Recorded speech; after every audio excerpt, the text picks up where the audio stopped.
আরেকদল লোক আছে, যখন তাদের বলি যে আপনি কোন দলে, আপনার পরিচয় কি, তারা বলে আমি আহলে হাদিস। আমি বলি আহলে হাদিসের অর্থটা কি? তারা বলে আমরা হলাম কোরআন আর সুন্নাহর অনুসারী, কোরআন এবং হাদিস। আমি বললাম ভালো, যুক্তি আছে। আমি তাদের বলি ঠিক আছে, আপনি নিজেকে আহলে হাদিস বলছেন, কিন্তু আমি আমাকে বলি আহলে সহিহ হাদিস, কারণ আমি মানি শুধু কোরআন আর সহিহ হাদিস। অনেক মুসলিম মেনে চলে জয়ীফ হাদিস আর মওদু হাদিস, আমি আহলে সহিহ হাদিস। যদি এরকম নাম ডাকতে চান, দেখেন অনেক হাদিসে আছে যেগুলো জয়ীফ হাদিস আর মওদু হাদিস, নাবির নিচে হাত বাঁধা এরকম। এখন তারা বলে আহলে হাদিস, আমি বলি আহলে সহিহ হাদিস। যদি এরকম নামে ডাকতে চান, আমি তাদেরকে বলি ভাই আপনারা আহলে হাদিস মানে কোরআন আর হাদিস পুরোপুরি মেনে চলেন, খুব ভালো কথা। আমি তাদের প্রশ্ন করি, পবিত্র কোরআনের কোন জায়গায় কোন আয়াতে আল্লাহ তাআলা বলেছেন নিজেদের আহলে হাদিস বলে ডাকো? কোনো উত্তর দেয় না। এরকম কোন সহিহ হাদিস কি আছে যেখানে নবীজি বলেছেন নিজেদের আহলে হাদিস বলে ডাকো? উত্তর নেই। সেজন্য আমি নিজেকে আহলে হাদিস বলে ডাকি না, আমি নিজেকে বলি মুসলিম। সেজন্য আমি পাক্কা আহলে হাদিস। আপনারা হলেন আংশিক 90-95% অথবা 98%। আমি পুরোপুরি আহলে হাদিস, আহলে সহিহ হাদিস। আপনারা কি বলেন? আপনি যদি কোরআন এবং হাদিস মেনে চলেন, কোরআনের কোন আয়াতে আল্লাহ তাআলা কি বলেছেন আহলে হাদিস বলে ডাকো? কোন সহিহ হাদিসও বলছে না যে নবীজি বলেছেন নিজেদের আহলে হাদিস বলো।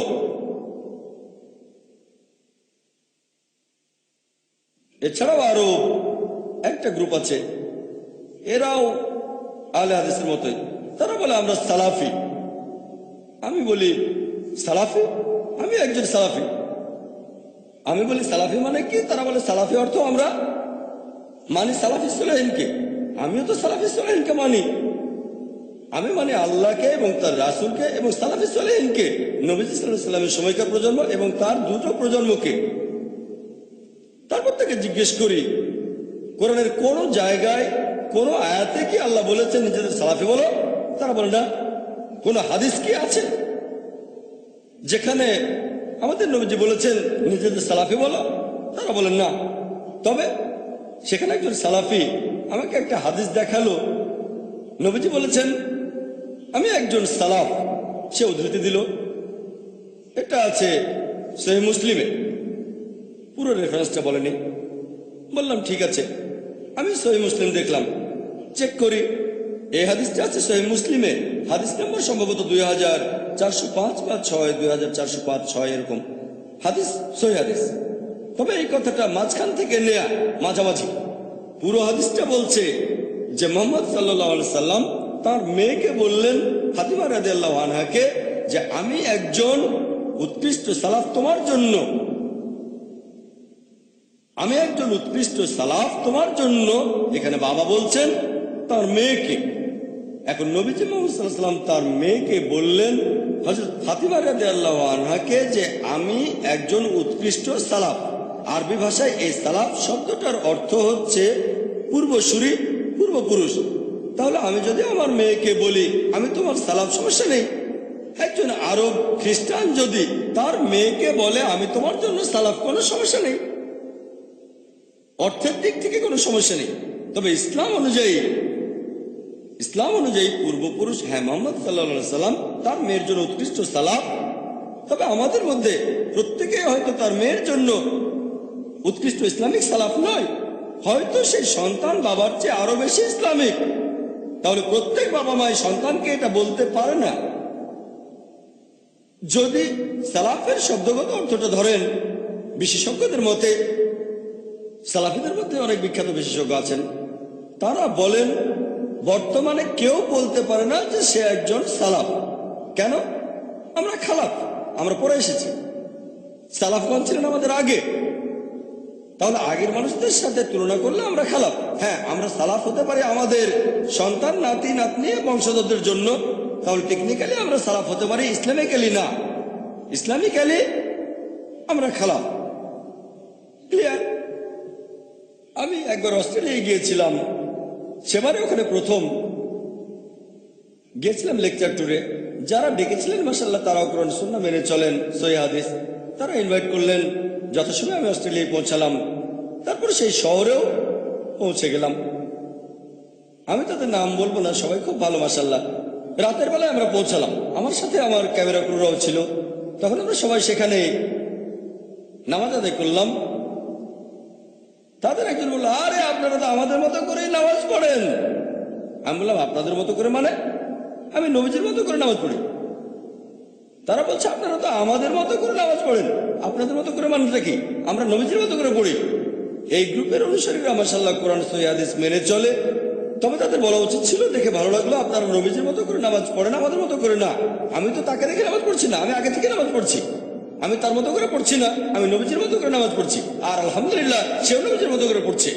তার বলা উচিত ছিল, দেখে ভালো লাগছে, নবীজির মতো করে নামাজ পড়ছেন। কিন্তু সে বলল, আরে আপনারা তো আমাদের মতো করেই পড়ছেন, খুব খুশি। তারা আগে আমার ভিডিও ক্যাসেট দেখেছিল। ডক্টর জাকির কম্পারেটিভ রিলিজিয়ন নিয়ে যে কথাগুলো বলেছে সেগুলো সঠিক, কিন্তু আমার আকীদা তারা জানে না, যে আমার ধর্মবিশ্বাস কেমন। সেজন্য তারাও বেশি উৎসাহ দেখায়নি। তবে দেখেছে আমি কম্পারেটিভ রিলিজিয়নের উপর একজন স্পেশালিস্ট, ক্যাসেটে ভুল কিছু খুঁজে পায়নি। কিন্তু তারা আমার আকীদা জানে না কিভাবে নামাজ পড়ি। তাই কিছুটা না জানে আমন্ত্রণ করলো। তারপর নামাজ পড়তে দেখে খুব খুশি হলো। আপনারা তো আমাদের মতো করে পড়েন। বললাম, না, নবীজির মতো করে পড়ি। তবে তারা সবাই খুব ভালো মাশাআল্লাহ। সেখানে আমি কিছু লেকচার দিলাম। তারপর যখন ডিনার খেতে বসলাম আমরা, তখন আমরা আলোচনা করলাম। সেখানেও আমি আজকের মতোই বললাম, আমি একজন পাক্কা হানাফি, পাক্কা শাফি, পাক্কা হামলি, পাক্কা আহলে হাদিস। যখন সালাফি প্রসঙ্গ আসলো, বললাম আমি পাক্কা সালাফি। তবে কোরআন বলছে না নিজেদের সালাফি বলে রাখো, অথবা কোনো সহিহ হাদিসও নেই যেখানে নবীজি বলেছেন নিজেদের সালাফি বলো। প্রায় সবাই আমার সাথে একমত হলো, শুধু একজন বাদে। এক ভাই একমত হলো না, অন্য সবাই বলল, মাশাআল্লাহ জাকির ভাই আপনার সাথে আমরা একমত। একজন ভাই আমাকে প্রশ্ন করলো, ভাই জাকির, শেখ নাসিরুদ্দিন আলবানীর নাম শুনেছেন? বললাম, হ্যাঁ, তাকে চিনি। তাকে কেমন মনে করেন? বললাম, মাশাআল্লাহ, উনি আমাদের সময় শ্রেষ্ঠ মুহাদ্দিসদের একজন। কয়েক বছর আগের কথা। শেখ নাসিরুদ্দিন তখন জীবিত ছিলেন রহিমুল্লাহ, আল্লাহ তাকে শান্তিতে রাখুন। আচ্ছা, তার কথা মানেন? হ্যাঁ, তিনি বিখ্যাত বিশেষজ্ঞ, তাকে শ্রদ্ধা করি, ভালোবাসি, তাকে সম্মান করি। আচ্ছা, আমি ওনার কথার উদ্ধৃতি দিচ্ছি। সে ইন্টারনেটে গিয়ে albani.com থেকে ডাউনলোড করলো ওনার ফতোয়া। এখন এই ফতোয়ার উত্তর দেন শেখ নাসিরুদ্দিন আলবানী, আল্লাহ তাকে শান্তিতে রাখুন, তাকে শ্রদ্ধা করি, ভালোবাসি, সম্মান করি, আমি তার প্রশংসা করি। মুসলিম বিশেষজ্ঞদের মধ্যে এই ব্যাপারে দুটো গ্রুপ আছে। এক গ্রুপ বলেন সালাফি বলে পরিচয় দেওয়া ফরজ, শেখ আলবানী হচ্ছেন সেই দলে। এই বিশেষজ্ঞরা বলেন সালাফি বলে পরিচয় দেওয়া ফরজ। আমি বললাম, আলহামদুলিল্লাহ, যদি কেউ প্রমাণ করে দেখাতে পারে কোরআন এবং হাদিস থেকে, আজকে প্রমাণ দিলে আমি আজকে থেকে সেটা পালন করতে শুরু করব। তবে আমি চেক করে দেখব, যদি কেউ আজকে আমার সামনে প্রমাণ করতে পারে কোরআন আর হাদিস থেকে যে সালাফি পরিচয় দেওয়াটা ফরজ অথবা আহলে হাদিস বলা ফরজ, আমি পালন করব। অথবা নিজেকে হানাফি পরিচয় দেওয়া ফরজ বা মালিকি বলা ফরজ, আমি সেটা পালন করব। আমি আমার ধর্মের লেভেল হিসেবে নিজেকে বলতে চাই একজন মুসলিম। যখন সেই ফতোয়াটা পড়লাম শেখ নাসিরুদ্দিন আলবানীর, তিনি তার সময়ের একজন সেরা বিশেষজ্ঞ, তিনি বলেছেন যে ইমাম হানিফা বলেছেন, একটা হাদিসের উদ্ধৃতিও দিয়েছেন যে ইসলামে ৭৩টা দল হবে, সবাই দোজখে যাবে, শুধু একটা দল বাদে, সেই দলটা হলো জামা। আর এই জামা শব্দটার অর্থ প্রথম ৩টা প্রজন্ম, হাদিসটা আছে সহিহ বুখারীতে। হ্যাঁ, আমিও সেটা মানি। তিনি বলেছেন, আবু হানিফার উদ্ধৃতিতে ইমাম আবু হানিফা বলেছেন যে জামা অর্থ অনুসরণ করা সাহাবীগণ এবং তার পরের ২ প্রজন্মকে সালাফি সালেহীন। বললাম, আমি তো সেটা মানি। সে আমাকে আরো দেখালো ইবনে তাইমিয়ার উদ্ধৃতি, এটা বাধ্যতামূলক যে তোমরা মেনে চলবে সালাফি সালেহীনকে। বললাম, আমি তো মানি। তারপর সে ফতোয়া দেখালো ইমাম শাফির, এটা বাধ্যতামূলক, তোমরা মেনে চলবে ৩ প্রজন্মকে, ধার্মিক পুরুষদের। বললাম, আমি তো মানি, সমস্যাটা কোথায়? এনারা কি বলেছেন নিজেদের সালাফি বলে ডাকো? আবু হানিফা এই কথা বলেননি, ইমাম শাফিও কখনো বলেননি, শেখ ইবনে তাইমিয়াও বলেননি। লোকে মনে করে বলেছেন, আসলে বলেননি। তাহলে কোরআন হাদিস থেকে প্রমাণ করা যাচ্ছে না যে নিজেদের বলতে হবে সালাফি। এটা হলো একটা কিয়াস, শেখ নাসিরুদ্দিন আলবানীর দেয়া যুক্তি। আমি তাকে শ্রদ্ধা করি, তিনি একজন বিখ্যাত বিশেষজ্ঞ, আমি তাকে সম্মান করি, ভালোবাসি। শেখ নাসিরুদ্দিন আলবানীকে একজন ইউজার প্রশ্ন করেছিল, ইন্টারনেটে albani.com গেলে দেখতে পাবেন, তিনি সেখানে যুক্তি দিয়েছেন কেন আমরা নিজেদের সালাফি সালেহিন বলবো। একজন প্রশ্নকারীর সাথে তার আলোচনা হচ্ছে। প্রশ্নকারী এক জায়গায় বলছে, আমি একজন মুসলিম। শেখ নাসিরুদ্দিন আলবানী বললেন, আপনি কোন ধরনের মুসলিম? আপনি কি খারিজি? আপনি কি মুতাজালি? আপনি কি শিয়া নাকি রেফাদি নাকি আপনি কাদরি? কোন ধরনের মুসলিম? প্রশ্নকারী বলল, আমি কোরআন সুন্নাহ মেনে চলা একজন মুসলিম। কোন সুন্নাহ? কোরআন সুন্নাহ তো সবাই মেনে চলে, যেমন খারিজিরা কোরআন সুন্নাহ মেনে চলে, শিয়ারাও কোরআন সুন্নাহ মানে, কাদরিরাও কোরআন সুন্নাহ মানে। কোন ধরনের কোরআন সুন্নাহ? সে তখন বলল, আমি কোরআন এবং সুন্নাহ মেনে চলি যেভাবে সালাফি সালেহিন এগুলো ব্যাখ্যা করেছিলেন। তখন শেখ বললেন, হ্যাঁ, খুব ভালো, আমরা কোরআন সুন্নাহ মানবো যেভাবে সালাফি সালেহিন এগুলোর ব্যাখ্যা করেছেন। তাহলে এই বড় সেন্টেন্সটা ছোট করে বললে শব্দটা হচ্ছে সালাফি। তর্কে তিনি জিতে গেলেন। এটা বলছে সালাফিরা। শেখ তর্কে জিতলেন। ইন্টারনেটে গেলে দেখতে পাবেন, আমি শেখ আলবানীকে শ্রদ্ধা করি। আমার অনেক লেকচারে কোনোটা সহিহ হাদিস কিনা সে ব্যাপারে ওনার রেফারেন্স দিয়েছি। তাকে শ্রদ্ধা করি, ভালোবাসি, তাকে সম্মান করি, তবে তাকলিদ না। তাকলিদ না, তাকলিদ শুধুমাত্র আল্লাহ এবং রাসূলের জন্য। হ্যাঁ, এটা যুক্তি, এটা হলো কিয়াস। এখন আমি বলবো কোরআন এবং সুন্নাহ থেকে প্রমাণ করে দেখান, যুক্তি না। আলহামদুলিল্লাহ, সুম্মা আলহামদুলিল্লাহ, আল্লাহ আমাকে যথেষ্ট যুক্তি বুদ্ধি দিয়েছেন, সুম্মা আলহামদুলিল্লাহ। আমি কোনো বিশেষজ্ঞ নই, আমি নিজেকে মনে করি ছাত্র, তালবে ইলম, জ্ঞান আহরণ করি। তবে আল্লাহর রহমতে অনেক বিশেষজ্ঞের সঙ্গে কথা বলেছি, ইন্ডিয়ার অনেক বড় বড় বিশেষজ্ঞের সঙ্গে আলোচনা করেছি। কেউ এসেছেন নাদবা থেকে, কেউ দেওবান থেকে, সৌদি বিশেষজ্ঞদের সঙ্গে আলোচনা করেছি। আলহামদুলিল্লাহ, অন্যান্য দেশের বিশেষজ্ঞদের সঙ্গে আলোচনা করেছি। আল্লাহ আমাকে সুযোগ দিয়েছে, আমাদের সময়ের এই বিখ্যাত বিশেষজ্ঞদের সঙ্গে আলোচনা করতে পেরেছি। আলহামদুলিল্লাহ, সুম্মা আলহামদুলিল্লাহ। ওনাদের সংস্পর্শে আসার পর আল্লাহ আমার জ্ঞান আরো বাড়িয়ে দিয়েছেন। তারপরও আমি একজন ছাত্র, খুবই ক্ষুদ্র, আমার জ্ঞান খুবই সামান্য। তবে যুক্তি পাল্টা যুক্তির ব্যাপারে আল্লাহ আমাকে রহমত করেছেন। এখন আপনি কোন ধরনের মুসলিম? আপনি কি খারিজি? আপনি কি মুতাজালি? আপনি কি শিয়া নাকি কাদরি নাকি আপনি সুফি? এটা নিয়েই ছিল তর্কটা। সেই প্রশ্নকারী আর শেখের আলোচনা। তখন সেই প্রশ্নকারী বলল, আল্লাহ তো কোরআনে বলেছেন নিজেদের মুসলিম বলে ডাকো। শেখ উত্তর দিয়েছিলেন, ইসলাম ছিল তখন মাত্র এক দল, এখন অনেক আলাদা দল। সেজন্য এটা মুসলিমদের জন্য ফরজ, বাধ্যতামূলক যে আমরা নিজেদের পরিচয় দিতে গিয়ে বলবো সালাফি। যুক্তি। এখন আমি উত্তর দিচ্ছি। তর্ক সেখানে শেষ হয়ে গিয়েছিল। শেখ নাসিরুদ্দিন আলবানী সেই তর্কে জিতেছিলেন। আমার সাথে তর্ক করা লাগবে না, কোরআন হাদিস থেকে প্রমাণ করে দেখান। ডক্টর জাকির নায়েক সাথে সাথে মেনে নেবে। বিতর্কে আলহামদুলিল্লাহ, সুম্মা আলহামদুলিল্লাহ, আল্লাহ আমাকে রহমত করেছেন। বিতর্কের ক্ষেত্রে আলহামদুলিল্লাহ, আল্লাহ আমাকে ক্ষমতা দিয়েছেন। এখন আমি উত্তর দিচ্ছি, শেখ আলবানীকে আমি শ্রদ্ধা করি, আমি ওনার কাছে একেবারে তুচ্ছ। শেখ নাসিরুদ্দিন আলবানীর তুলনায় আমি সমুদ্রের কাছে এক ফোঁটা পানি। প্লিজ আমাকে ভুল বুঝবেন না। আমার অনেক লেকচারে ওনার রেফারেন্স দিয়েছে মাশাআল্লাহ, তাই আমাকে ভুল বুঝবেন না। ওনাকে শ্রদ্ধা করে ভালোবাসি, তবে তাকলিদ নেই। আমি বলবো, আচ্ছা, আপনারা যদি আমাদের নবীজির জীবন কাহিনী দেখেন, উনি কোনো হাদিসে বলেননি, পবিত্র কোরআনে এমন কোন আয়াতও দেখাননি যে নিজেদের সালাফি বলতে হবে। সেজন্য আমি বলবো না। এখন যুক্তি। আমাদের নবীজির সময়ও অনেক ভণ্ড লোক ছিল, মুনাফিক। ঠিক, তারা ছিল মুনাফিক।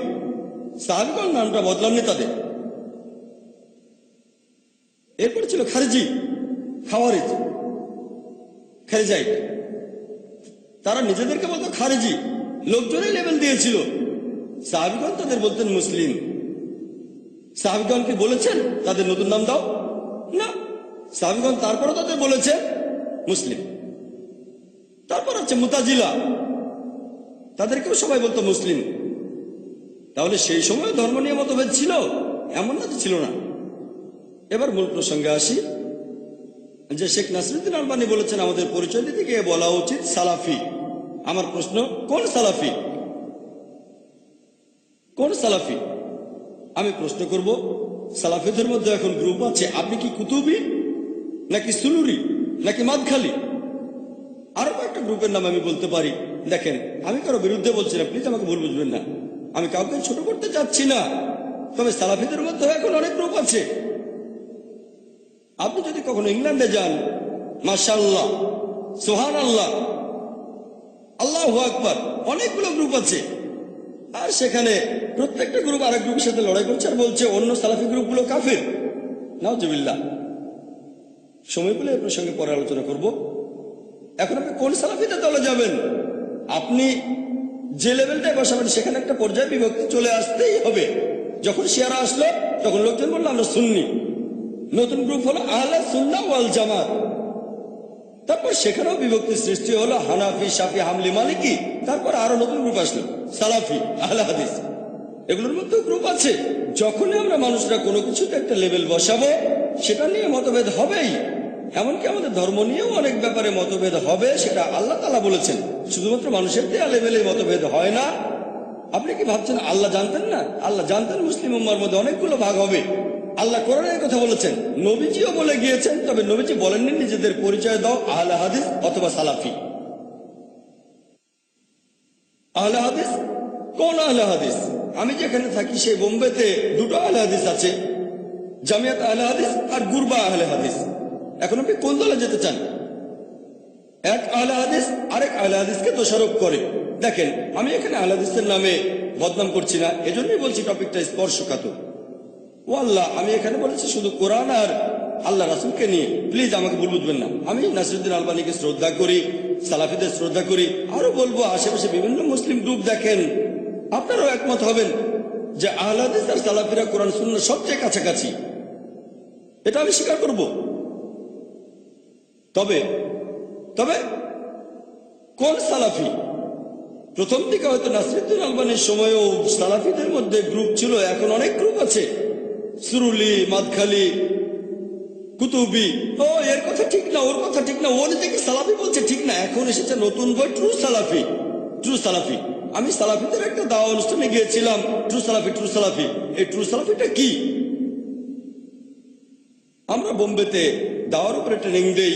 পৃথিবীর বিভিন্ন দেশ থেকে লোকজন ট্রেনিং নিতে আসেন। সেবার 14টা দেশ থেকে 19 জন এসেছিলেন। তাদের অনেকেই এসেছিলেন মদিনা ইউনিভার্সিটি থেকে, মাশাআল্লাহ। তারপর বাহরাইন ইউনিভার্সিটি থেকে, এরকম তাদের অনেকেই সালাফি, মাশাআল্লাহ। তাদের সাথে আলোচনা করলাম সেখানে। আমি তাদেরকে প্রশ্ন করলাম, সালাফি হলো শর্টকাট, সংক্ষেপে বলা। পুরোপুরি বললে আমি কোরআন সুন্নাহ মানি যেভাবে সালাফি সালেহীন মানতেন, সংক্ষেপে সালাফি। আমি তাদের বললাম, সালাফি সালেহীন আগে নাকি মুহাম্মদ সাল্লাল্লাহু আলাইহি সাল্লাম আগে, কে বড়? তারা বলল মুহাম্মদ সাল্লাল্লাহু আলাইহি সাল্লাম। তাহলে নিজেদের মোহাম্মদই বলছেন না কেন? কি বলেন? ইন্ডিয়ার নিজেদের মোহাম্মদই বলে কারা?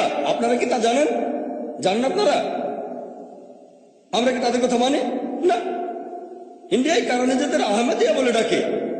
এখন কে বড়, মুহাম্মদ সাল্লাল্লাহু আলাইহি ওয়াসাল্লাম না আল্লাহ? আল্লাহ। এখন যে আল্লাহর কাছে আত্মসমর্পণ করে তাকে বলা হয় মুসলিম। আমরা জানি মুসলিমদের মধ্যে অনেক দল আছে, নতুন নাম দিলে সেটার মধ্যে একটা বিভক্তি এসে যাবে। হানাফি মাযহাবে 4টা গ্রুপ আছে, শাফি মাযহাবে আছে কাদিম আর জাদিদ। তারপরে আহলে হাদিস, কাশ্মীরে গেলে দেখবেন অনেক আহলে হাদিসের গ্রুপ আছে। আর কেরালায় দেখবেন মুজাহিদি, মুজাহিদি KNM, কেরালা নাজরাতুল মুজাহিদি। কেরালায় তো নিজেদের আহলে হাদিস বলে না, মুজাহিদি। আপনি যদি সৌদি আরবে গিয়ে বলেন আমি আহলে হাদিস, তারা বলবে সেটা আবার কি? সৌদি আরবে খুব কম লোক জানে আহলে হাদিস শব্দটা কি। তারা সালাফি শব্দের সাথে পরিচিত। তবে সালাফি আর আহলে হাদিস দুটো আসলে একই রকম, শুধু নামটা আলাদা। কিছু দেশে দেখবেন আনসারি, ঠিক? তাহলে এক এক জায়গায় এক এক নাম। আর ইন্ডিয়ার আহলে হাদিসরা অনেক জায়গায় সালাফি নামে পরিচিত, ঠিক? তাহলে আমরা বুঝতে পারছি যে আপনি যদি লেভেল দিতে চান, সালাফির চেয়ে মোহাম্মদে বলা ভালো, মোহাম্মদের চেয়ে মুসলিম আরো ভালো। সেজন্য আমি বলি নবী এবং রাসূলকে মানবো। আর নিজেকে লেভেল দিতে চাইলে আমি যেটা দেবো সেটা হচ্ছে মুসলিম, আর কিছু না। শুরুতেও মুসলিম, শেষেও মুসলিম।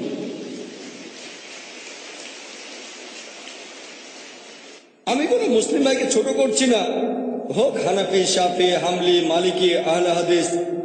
আনটিল হোয়েন উই ডিফার, এই বইটা লিখছেন শেখ ওতাইমি। আপনারা আমাদের এখানে বইটা পাবেন। আনটিল হোয়েন উই ডিফার 34 পৃষ্ঠায় শেখ ওতাইমিকে একজন ইন্ডিয়ান প্রশ্ন করলো, আমাদের এই দেশে অনেকে নিজেদের বলে ইখওয়ানি আর তাবলিগি, এরা কি সত্যের পথে আছে নাকি ভুল পথে? শেখ ওতাইমি উত্তরে বললেন, যদি কেউ ইসলাম প্রচারের সময় পরিচয় দিতে গিয়ে বলে ইখওয়ানি, তাবলিগি বা সালাফি, সে ভুল পথে আছে। তাহলে প্রশ্নের মধ্যে সালাফি শব্দটা ছিল না, শেখ ওতাইমি সেখানে শব্দটা যোগ করলেন, যদি কেউ নিজেকে ইখওয়ানি, তাবলিগি বা সালাফি বলে ইসলাম প্রচারের সময়, তাহলে সে ভুল পথে আছে। এই কথাটা কিন্তু আমি বলিনি, ডক্টর জাকির নায়েক কিছুই না ইসলামে, আমি শূন্য। শেখ ওতাইমি মাশাআল্লাহ অনেক বিখ্যাত, শেখ ওতাইমির ফতোয়াটা শুধু আমি মেনে চলছি। কোন সালাফি যদি আমাকে দোষারোপ করেন, তাহলে শেখ ওতাইমিকেও দোষারোপ করতে হবে। তবে সালাফিদের ওয়েবসাইটে গেলে আপনারা দেখবেন তারা বলছেন যে শেখ ওতাইমিও বলেছেন নিজেদের সালাফি বলতে হবে। তিনি কি বলেছেন? বলেছেন সালাফি সালেহিনকে মেনে চলতে হবে। সে কথা তো আমিও বলি। এভাবে বললে শেখ ওতাইমিও আপত্তি করবেন না। তবে ধর্মপ্রচারের সময় যদি বলে নিজেদের সালাফি বলতে হবে, তিনি বলেছেন এই কাজটা ভুল কাজ। তাহলে শেখ নাসিরউদ্দিন আলবানী এক প্রান্তে ফরজ, শেখ ওতাইমি বলেছেন এটা ভুল। তবে দুজনেই এটা মানেন। শেখ নাসিরউদ্দিন আলবানী আরো বলেছেন, যদি বলো সালাফি আর ভাবো তুমি শ্রেষ্ঠ, তাহলে সেটা ভুল। শেখ সালেহ ফারজানা বলেছেন, যদি ভাবো সালাফি বলে তুমি শ্রেষ্ঠ, তাহলে সেটা ভুল। তাহলে যে বিশেষজ্ঞরা বলেছেন সালাফি পরিচয় দেওয়াটা ফরজ, তারাও বলেছেন যদি বলো সালাফি আর ভাবো আমি শ্রেষ্ঠ, আমি বেহেশতে যাব, অন্যরা যেতে পারবে না, সেটা ভুল। শেখ সালেহ ফারজান, শেখ নাসিরউদ্দিন আলবানী, শেখ বিন বাজ, শেখ ওতাইমি বলেছেন যে সালাফি বলে পরিচয় দেওয়াটা উচিত না। আমি শেখ ওতাইমির মতো কঠিন করে বলবো না।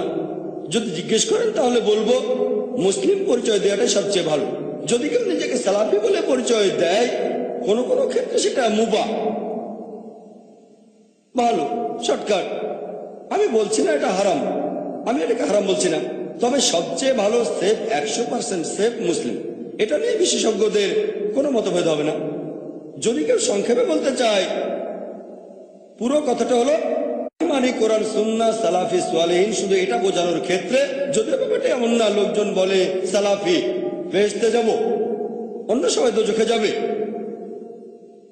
এভাবে বললে সেটা ভুল। সংক্ষেপে আমি এটাকে বলবো মুবাহ, এটা ফরজ না। আমি এখানে যার ফতোয়াটা মানবো তিনি শেখ সালেহ মুনাজ্জিদ। শেখ সালেহ মুনাজ্জিদ বলেছেন, যদি এটা বোঝাতে চান যে আপনি উদ্ভাবনকারীদের দলের নন, তাহলে কোনো সমস্যা নেই। কিন্তু যদি কেউ বলে আমি সালাফি বলে শ্রেষ্ঠ, তাহলে সেটা ভুল। তিনি নবীজির একটা হাদিসের উদ্ধৃতি দিয়েছেন। নবীজি যখন মদিনায় ছিলেন, সেখানে আনসার আর মুহাজিরদের মধ্যে একটা কোন্দল হলো। মুয়াজ্জিন ডাক দিল, ও আনসার, তোমরা এখানে চলে এসো। আনসাররা তার কাছে চলে আসলো। তারপর মুয়াজ্জিন বলল, ও মুহাজির, আমাকে সাহায্য করো। নবীজি তখন কাছে এসে বললেন, এই জাহেলিয়ার সম্বোধনটার কারণটা কি? এমনিতে আনসার বলে ডাকা কিন্তু খারাপ না, মুহাজির ডাকটাও খারাপ না, কিন্তু এখানে গুরুত্বই হচ্ছে আনসার আমাকে সাহায্য করো, মুহাজির আমাকে সাহায্য করো। নবীজি বলেছেন এটা হলো জাহেলিয়ার সম্বোধন। আনসার একটা সুন্দর নাম, আনসার মানে সাহায্যকারী, আমাদের নবীজির সাহায্যকারী। মুহাজির মানে যারা হিজরত করেছে আল্লাহ এবং তার রাসূলের পথে, এটা সুন্দর নাম। তারপর নবীজি বলেছেন এটা হারাম, এটা নিজেকে শ্রেষ্ঠ বানানোর চেষ্টা।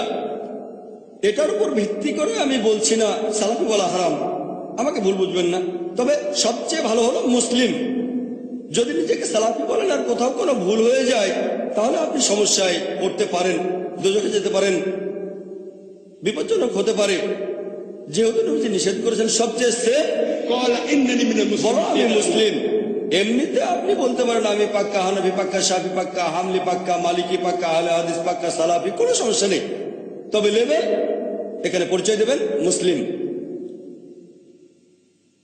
লেকচার শেষ করার আগে কয়েকজন বিশেষজ্ঞের কিছু বক্তব্যের উদ্ধৃতি দেব, যাতে আরো ভালো বুঝতে পারেন।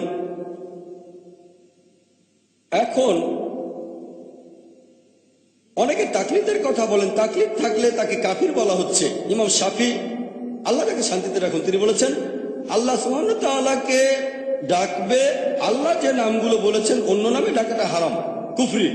আল্লাহকে ডাকবেন যে নামে আল্লাহ এবং তার রাসূল ডেকেছেন, অন্য নামে না, অন্য নামে ডাকাটা সেটা হারাম। তবে কেউ যদি অন্য নামে ডাকে, ব্যাপারটা না জেনে, তাহলে সে কাফির নয়। ইমাম শাফি। শেখ ইবনে তাইমিয়া কি বলেছেন জানেন? তিনি বলেছেন, যদি কেউ কোনো মানুষকে সেজদা করে আর মনে করে এটাই তার দিন, তাহলে সে অবিশ্বাসী নয়। শেখ ইবনে তাইমিয়া। যদি কেউ কোনো মানুষকে সেজদা করে, শেখ ইবনে তাইমিয়া বলেছেন, যদি কেউ কোনো মানুষকে সেজদা করে, রক্ত মাংসের মানুষকে, আর ভাবে এটাই তার দিন, তাহলে সে অবিশ্বাসী না, যতক্ষণ না কেউ তাকে ব্যাখ্যা করে বলে, তারপরে সে মুখ ফিরিয়ে নেয়। শেখ ইবনে তাইমিয়া একজন বিশেষজ্ঞ। এছাড়াও আরো দেখবেন শেখ শাওখানি, তিনি বলেছেন যে যদি কেউ আল্লাহ ছাড়া অন্য কারোর সামনে নতজানু হয় ব্যাপারটা না জেনে, তাহলে সে অবিশ্বাসী নয়। মোহাম্মদ ইবনে ওয়াহাব, আল্লাহ তাকে শান্তিতে রাখুন, তিনি বলেছেন, আমরা তাদেরকে অবিশ্বাসী বলি না, তাদের কাফির বলি না, যারা আব্দুল কাদিরের মূর্তি অথবা কবরের সামনে নতজানু হয়, অথবা যারা আহমেদ নাকদাওয়ের মূর্তি বা কবরের সামনে নতজানু হয়, তাহলে তাদের কিভাবে অবিশ্বাসী বলি? যারা শিরক করে না। আমরা বলি আমরা অনেক জানি, আমরা অন্যদেরকে বলি কাফির কাফির ইত্যাদি। লেকচার শেষ করার আগে নবীজির দুটো হাদিসের কথা বলবো। মুহাম্মদ সাল্লাল্লাহু আলাইহি ওয়াসাল্লাম বলেছেন, সহিহ মুসলিম 3 নম্বর খণ্ড 4565 নম্বর হাদিস, যে আরফাজা, আল্লাহ তাকে শান্তিতে রাখুন, উদ্ধৃতি দিয়েছেন যে আল্লাহ রাসূল বলেছেন, একটা সময় আসবে যখন সমাজে অনেক খারাপ কাজ হবে, আর কখনো যদি কেউ মুসলিম উম্মার একতা নষ্ট করতে চায়, তাকে তরবারি দিয়ে আঘাত করো, যদি সে তাতেও না থামে মেরে ফেলো। নবীজি বলেছেন, যদি কেউ মুসলিম উম্মার একতা নষ্ট করতে চায়, তাকে তরবারি দিয়ে আঘাত করো, যদি তাতেও না থামে তাকে মেরে ফেলো। সহিহ মুসলিম 3 নম্বর খণ্ড 4565 নম্বর হাদিস। লেকচার শেষ করার আগে নবীজি সাল্লাল্লাহু আলাইহি ওয়াসাল্লামের আরেকটা হাদিস আপনাদের বলবো। সহিহ বুখারী 4 নম্বর খণ্ড 3606 নম্বর হাদিস। এই হাদিসটা বলে আমি শেষ করব। এখানে হুদায়ফা ইবনে ইয়ামান, আল্লাহ তাকে শান্তিতে রাখুন, তিনি বলেছেন, লোকজন নবী সাল্লাল্লাহু আলাইহি ওয়াসাল্লামকে জিজ্ঞেস করতো কোন জিনিসটা ভালো, তবে আমি ভয় পেয়ে নবীজিকে জিজ্ঞেস করেছিলাম কোনটা খারাপ জিনিস। তিনি নবীজিকে জিজ্ঞেস করেছিলেন যে অজ্ঞানতার কারণে আমরা অনেক খারাপ কাজ করেছি, আল্লাহ আমাদের সঠিক পথে নিয়ে এসেছেন, এরপর কি আর কোনো খারাপ কাজ হবে? নবীজি বললেন, হ্যাঁ খারাপ কাজ হবে। সেই খারাপের পর কি কিছু ভালো হবে? নবীজি বললেন, হ্যাঁ, তবে সেটার মধ্যেও কিছু খারাপ জিনিস থাকবে। সাহাবীগণ তখন বললেন, সেই খারাপটা কি? নবীজি বললেন, তোমাদের মধ্যে কিছু লোক থাকবে যারা এমন কিছু জিনিস প্রচার করবে যেগুলো আমার সুন্নাহ নয়। সাহাবীগণ বললেন, এটার পর আর কোনো খারাপ কাজ হবে? নবীজি বললেন, হ্যাঁ, কিছু লোক থাকবে যারা তোমাদের দোজখে আমন্ত্রণ জানাবে। তখন হুদায়ফা, আল্লাহ তাকে শান্তিতে রাখুন, তিনি বললেন, আমাদের কি করা উচিত? নবীজি তখন বললেন, তোমরা তোমাদের মুসলিম দল আর নেতাকে আঁকড়ে ধরে থাকো। সাহাবীগণ বললেন, কোন মুসলিম দল আর নেতা না থাকলে কি করব? নবীজি তখন উত্তর দিলেন, যদি কোনো মুসলিম দল আর নেতা তখন না থাকে, তাহলে সব দল থেকে নিজেকে বিচ্ছিন্ন করে ফেলো, প্রয়োজন হলে গাছের শেকড় কামড়ে পড়ে থাকবে, যতক্ষণ না আল্লাহ সুবহানাহু ওয়া তাআলার সামনাসামনি হচ্ছ। ওয়া আখিরু দাওয়ানা আলহামদুলিল্লাহি রাব্বিল আলামিন।